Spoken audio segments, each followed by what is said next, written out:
Welcome back to another video, everybody. My name's Leah. And I'm AK. And if you are new here, then we make videos all about property, business, and working together as a couple. In one of our last videos, how much this investment property pays us per month, we'll link that up in the cards. We got so many comments asking us how the finance part of the deal worked, specifically bridging loans. So in this video, we're going to cover what bridging loans are, how they can be used to purchase investment properties, and what the costs are and how you repay them. We're also going to be showing you some real life examples of bridging loan paperwork that we have done ourselves. Leah is very good at this type of thing. Thanks. Basically because I didn't want to do it, so Leah basically does it all. I'm head of paperwork at Property Couple. And before we go into the details, if you haven't already, please check out our brand new website, propertycouple.co.uk, where you can sign up to our newsletter for more advice and tips on property investing.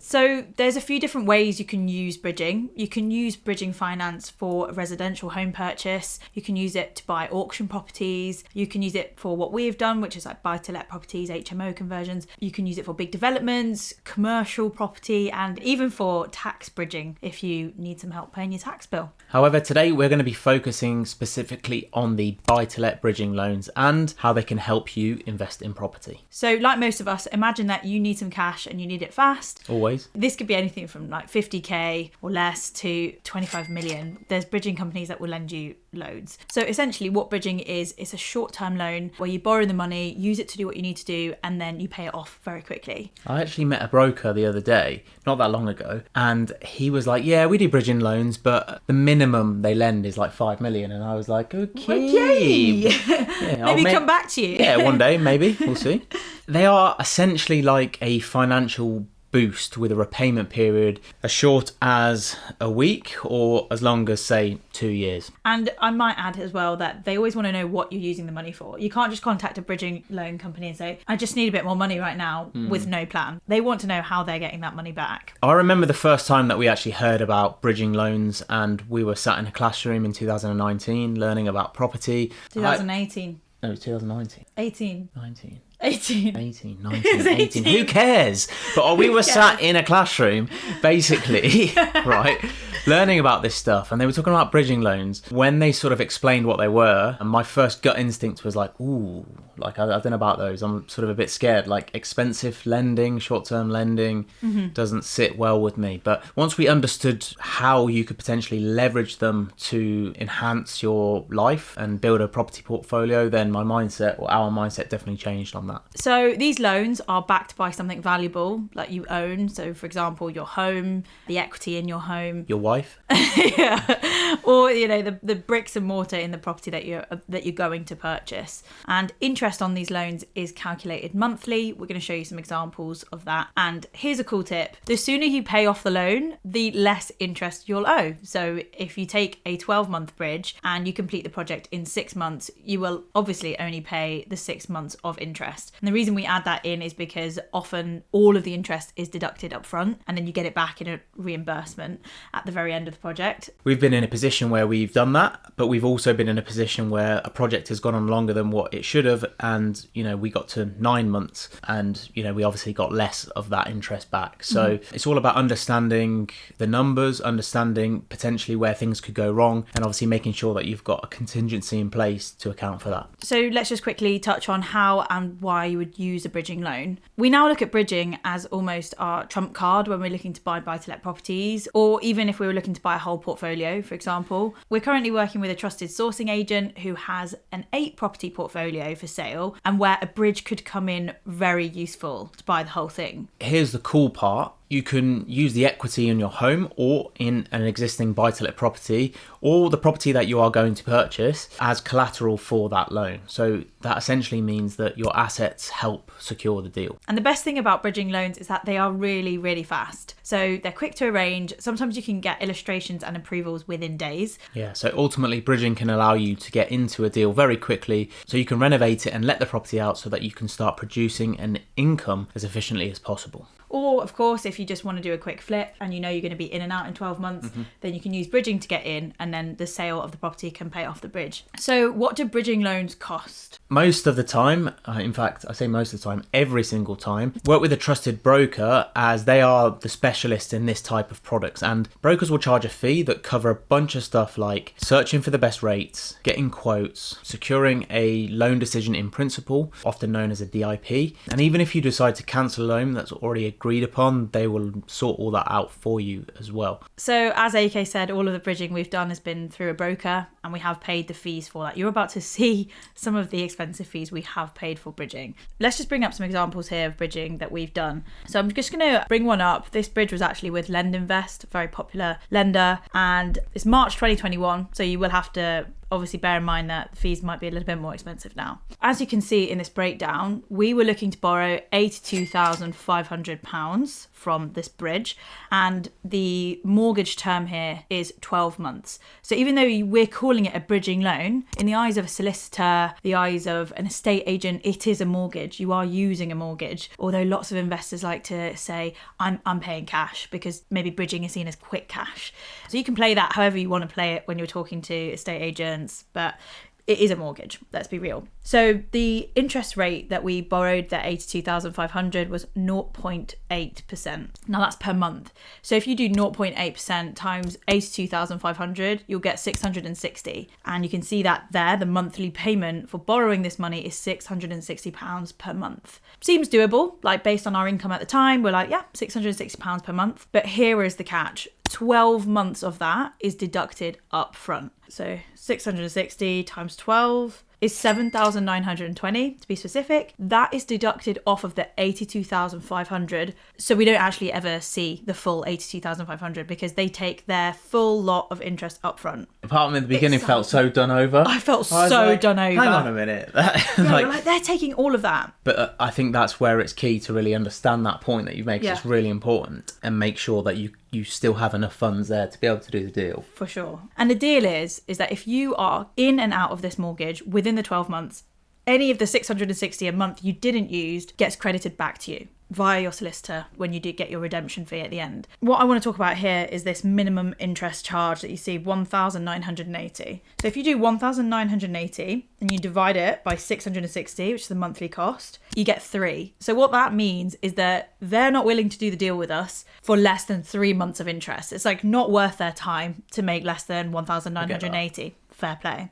And then underneath it says number of months retained, 12, which we've already gone into. And then it literally says in a sentence here, if you take advantage of the maximum term of your loan, the full year, you will need to repay the mortgage in full on, and then it's 1 year from that date, 25th of February, 2022. That's the deal. That's what you're doing. I can show you many other pieces of paperwork as well with different amounts and different interest rates. This is the crux of it. This is what you get. I think as well, something to take note of, and something we were taught, is actually working with the lender in a way. So when the project is happening, you kind of keep them updated. I think when you show willingness to kind of work with the lender as well, they want to make sure they kind of look after you as well. So we had one project which was overrunning quite significantly a couple of years ago, and I was in contact with the lender quite a bit, just updating them, saying we've got delays via the broker, and just really just communicating, because ultimately they're not sort of trying to catch you out. You know, they kind of want their money, but they want to work with you and make sure that any problems can be kind of flexed if needed to be. So I think that's just something to note as well. That's so true. If you've got that good relationship as well with the broker, and the broker's got a good relationship with the lender, then you can say, I need an extra month, I need an extra few months, or just a buffer. They might carry on at the same interest rate of the 660 a month. You know, they can be really flexible. I've just brought up another one here, and you can see that on this one you can't actually see the name of the lender. You can just see the name of the finance company that we used, which was Enterprise Finance at the time. Here's another thing. Sometimes when you're working with a broker, they don't want to tell you the name of the lender. They don't want to tell you it's with LendInvest or whoever it's with. My point being that you can't go call up the lender directly and see if you can negotiate a better fee and cut out the broker. They don't want you to do that, and that's not really the done thing. No, but I think there's massive merit in having a broker as well. This is about using specialists to get the right product, and help you make sure that you do things correctly. For sure. So on that, here's some of the costs that it does actually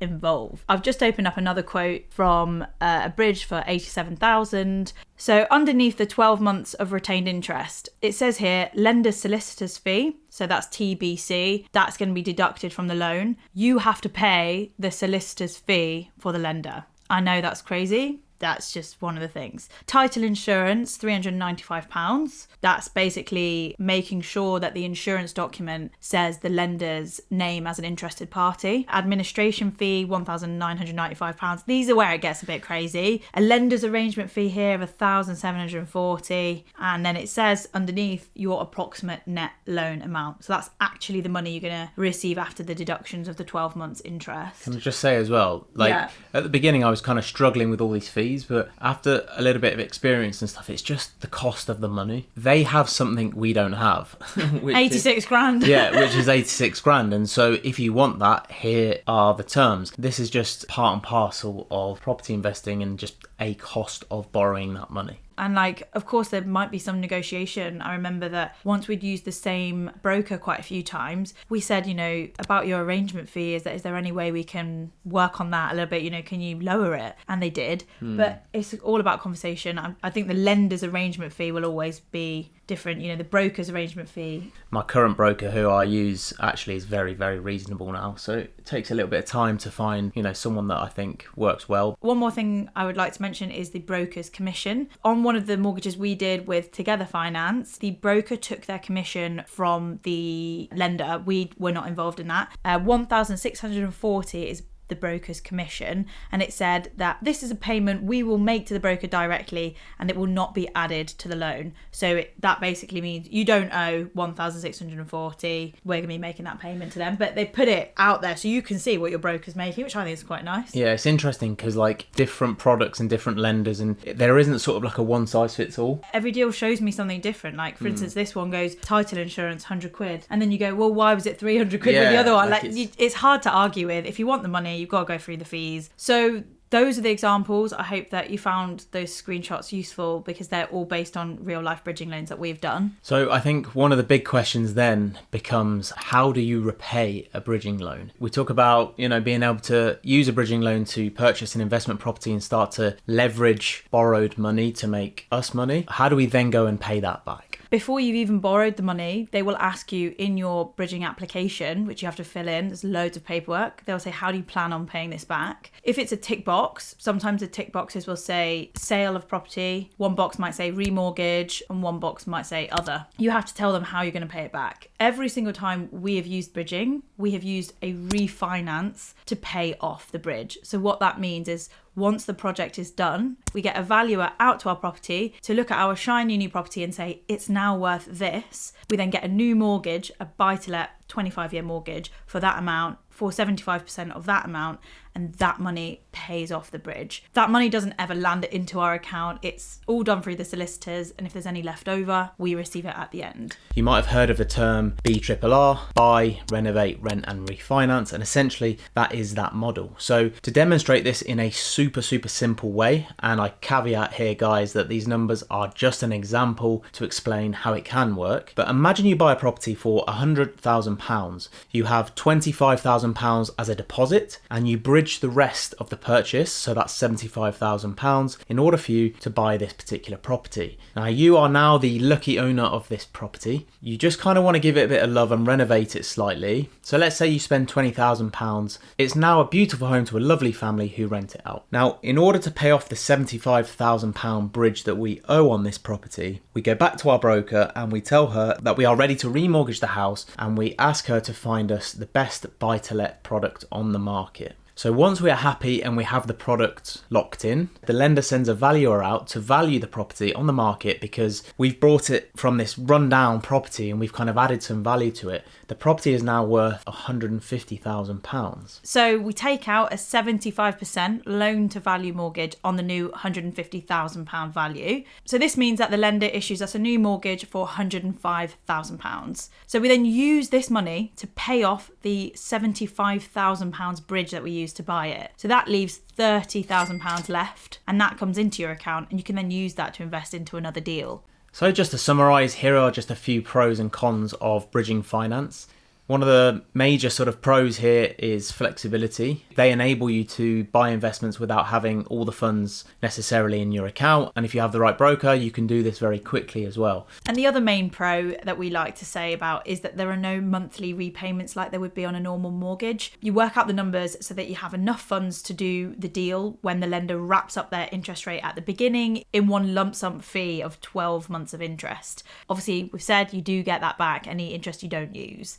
It just kind of helps you understand sort of where you're at so that payments just feel a little bit easier, don't they? But there is a risk where you really need to understand what you are doing so that you can pay back the full loan at the end of the term. Otherwise, there can be some very serious consequences for not paying back the mortgage on time. It's a 12-month short-term mortgage. Some of the main things to watch out for with bridging, there's risk associated to it because you really need to understand what you're doing in order to be able to pay that loan back. As Leah said quite a few times, it is short-term lending and there are some serious consequences for not paying the loan back on time. And often there will be personal guarantees. If you've taken the loan out in your company name, you will be personally liable to pay it back. Such a good point. So just be prepared for that if you are in a position where you can't pay. And then another one of the cons is it is higher interest rates. Because this is fast and quick lending, the interest rate is going to be higher than what it would be for a regular mortgage, but you're locked in for say 25, 30 years. But if you're doing this correctly and you're using bridging to advantage and you've done your numbers, then it's an amazing tool to have in your toolbox. Loads of investors don't even know bridging exists or use it.